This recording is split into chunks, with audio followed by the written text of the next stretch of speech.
Hello and welcome to Law Explained. In this video, I'll be looking at subsidiarity. The principle of subsidiarity is a key principle which governs the exercise of EU competence.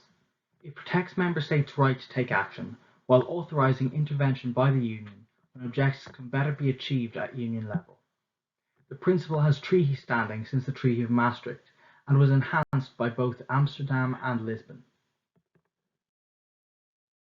The goal of subsidiarity, then, is the guarantee of a certain level of independence for lower authorities in relation to a higher authority.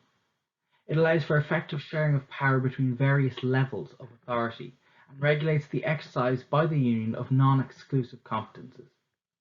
Subsidiarity also blocks intervention by the Union in matters which can effectively be dealt with by national, regional, or local authorities. In order for this principle of subsidiarity to come into play, three preconditions must be satisfied. They are laid down in Article 5(3) of the Treaty on the European Union. The first condition is that the area does not fall within exclusive competence of the Union. The second condition, then, is that the objective sought cannot effectively be achieved by member states. It must be necessary for the Union to act. The third, then, is that action can be implemented more successfully by the Union. This is the idea of added value when we allow the Union to act in place of a member state. It's really important to understand both the application and the scope of subsidiarity, and I really want to hammer home that it applies only to areas of shared competence. Subsidiarity applies to all EU institutions, and it has particular practical implications in the legislative process. So, today, national parliaments play a really important role when it comes to subsidiarity due to the introduction of the ex-ante mechanism for controlling subsidiarity.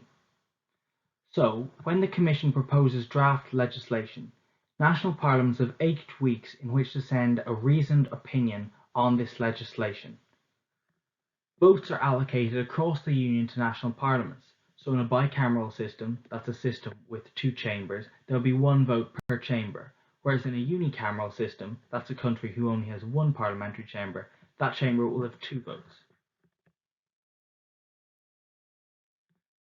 A yellow card occurs when reasoned opinions representing 1/3 of votes are received. Draft acts pertaining to judicial or police cooperation do only require 1/4 of votes to be received. At this point, the institution may maintain, amend, or withdraw the legislation, giving reasons for the decision.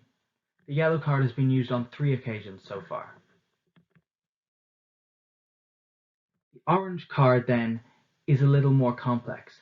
So if, in the context of the ordinary legislative procedure, that's co-decision, at least a simple majority of votes challenges legislation and the Commission maintains that legislation, the matter is then referred to Parliament and the Council.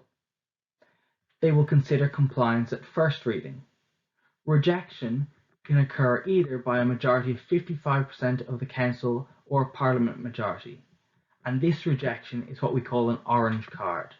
This has not yet been used. Subsidiarity can also be reviewed retrospectively by bringing action before the Court of Justice. Member States may also bring actions for annulment before the Court against legislative acts on the grounds of infringement of subsidiarity. The European Committee of the Regions may also bring the action if the Treaty on the Functioning of the European Union provides that it must be consulted on a particular matter. So as we've seen then, there's both the ex-ante parliamentary review mechanism as well as the possibility to retrospectively verify that subsidiarity has been respected. So I just want to leave you with a few parting comments.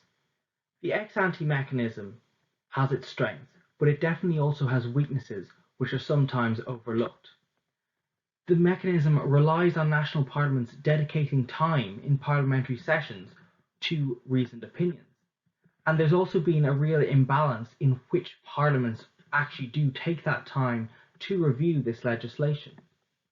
So for example, in 2018 there was a total of 37 reasoned opinions received by the Commission.